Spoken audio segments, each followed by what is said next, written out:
Hi everybody. I'm Jillian. I'm gonna go ahead and talk about the assistive technology first, and then the UDL guidelines second. Uh, I really liked watching the videos rather than clicking through some of the modules. I was able to pick and choose videos that I liked and that I could apply to my actual class. So the first thing was I started initially on some of the modules where you had to click through the assistive technology to go ahead and define it. So with the assistive technology, technology that can be used to allow students with disabilities to access the curriculum. And I thought it was interesting that I struggled a little bit with being able to differentiate between assistive technology and assistive technology services. I had to go to a couple different resources because I was struggling to find examples about them. So the assistive technologies, the actual technology students are using, compared to the services are the people that are going ahead and assessing if that technology is working or not, and it's effective, making sure it's being serviced, make sure the teacher's having the training, and making sure that evaluation process is an ongoing. So after a couple clicks, I was able to go ahead and better understand the differentiation between the assistive technology and the assistive technology services. In regards to the school's responsibility, I am a mom of an IEP child who has a reading disability. So this has come up on many of our IEP conversations. So what I got from, the clicking in the videos was that schools need to provide assistive technology to students so they can access the curriculum that is not accessible due to their disability. So their responsibility is to provide something if their disability is not allowing them to access curriculum and it is getting in the way of their learning. In terms of the assistive technology, I watched one of the videos.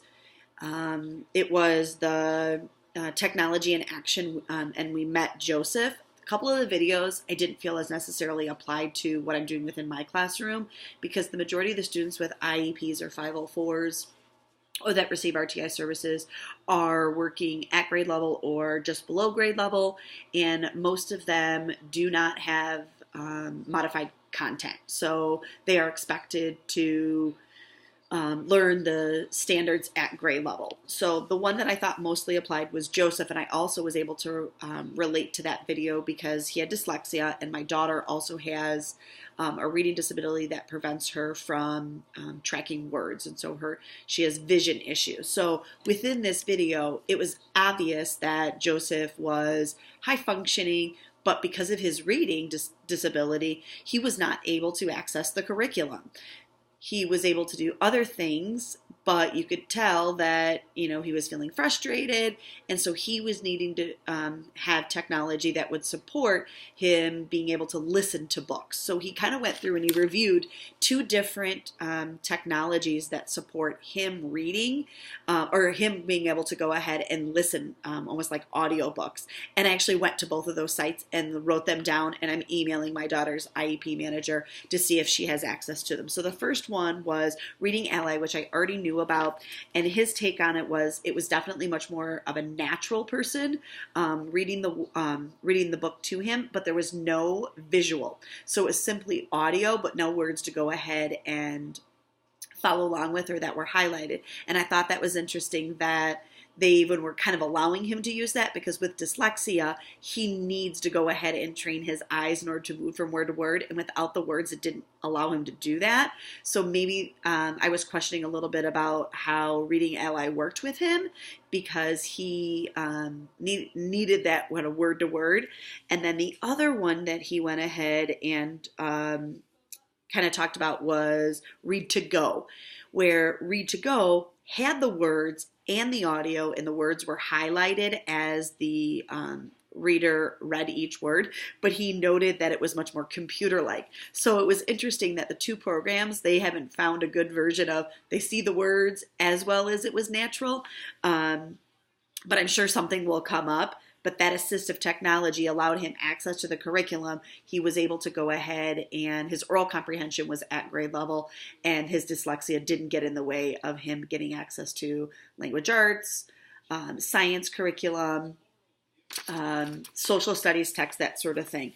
Another one of the assistive technologies that I thought was interesting was this text, not text to speech, but it was, text to speech, where you literally, it was technology that you downloaded, you cut and paste from a website, you put it in the box, you highlighted it, and it read in a natural voice. You could also have a feature where you use the cursor in the already existing website, and they read the whole page. I thought that was interesting. It did appear as I went to that specific website that it allowed 22 minutes of that per day, and anything else was paid. So I think that investigating anything in addition to that would probably be best, because you want to make sure that you're not having to pay for technology that already exists. As I'm looking at assistive technology that would benefit my own students, I'm thinking of what are some of their IEP goals. So anything reading wise, they have a reading disability, I would have to make sure those word problems or any of our textbooks are online, which they are, and so introducing them to this text to speech. Students with writing goals. We don't do a ton of writing in math, but the writing that we do use in math, in terms of extended responses, I thought it was interesting that they went ahead and did 2 different technologies they talked about. This was speech to text, where you actually talk and they write the response for you. And then students that have difficulty with word recall, there was this program called Co-Write 6, in which it did word prediction. So when students have difficulty recalling, they have a hard time going ahead. They think they know what the word, but they can't go ahead and grab it. And so this would predict which word would come next. So I thought between writing goals, the text to speech, the speech to text, and the Co-Write 6, and the audiobooks would be excellent for those students with some of those reading disabilities as well as writing disabilities within the math classroom.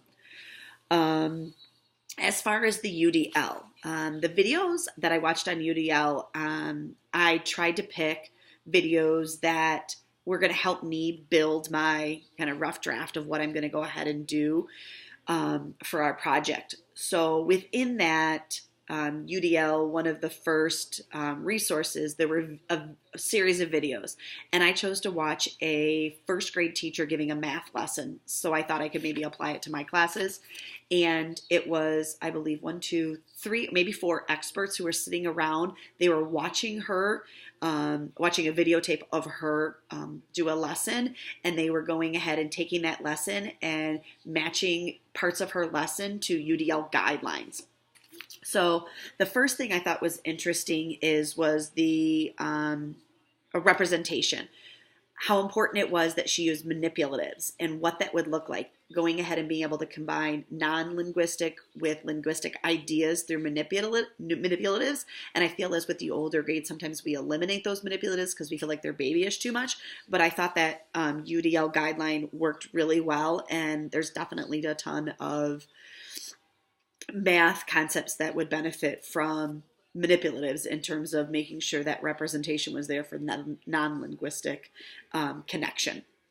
The other was the representation again, but this was more of the metacognition, where the teacher went ahead and she just explained her process, and within her process, she then went ahead and explained what she wanted to do.